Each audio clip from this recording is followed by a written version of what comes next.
Most people think investing is about being smart, but this book teaches something different. Investing is about controlling emotions, not predicting the market. Today, let's break down the intelligent investor in the simplest way possible. Lesson 1. Investing is not gambling. Benjamin Graham clearly says, investing is careful and planned. Gambling is emotional and rushed. If you buy stocks because everyone is buying, prices are going up fast, that's speculation, not investing. Smart investors think long-term. Lesson 2. The margin of safety, your protection. This is the most important idea in the book. And never buy at a price where one mistake can destroy you. Buy good companies at reasonable or low prices. Leave room for errors. Margin of safety protects you when things go wrong. Lesson 3. Mr. Market, understand market mood. The book introduces a character called Mr. Market. Some days he is excited. Some days he is scared. Every day, he offers you a price. You don't follow Mr. Market's emotions. You use them.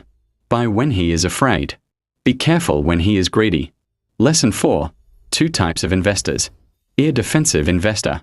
Wants safety. Invests in strong, stable companies. Doesn't watch the market daily. Enterprising investor. Does deep research.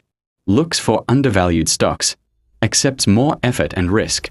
Both can succeed if they know who they are. Lesson 5. Your biggest enemy is you. The book explains a hard truth. Fear and greed destroy more money than bad stocks. Panic selling. Overconfidence. Chasing quick profits. Good investing requires patience and discipline. Why this book is special. A simple but powerful ideas. A focus on safety, not hype. It teaches thinking, not shortcuts. Is still relevant after decades. Markets change. Human behavior doesn't. Final message. This book will not make you rich overnight, but it will help you. Avoid big mistakes. Invest calmly. Grow wealth over time. Read with patience. Invest with discipline. Keep reading deep, with deep reads daily.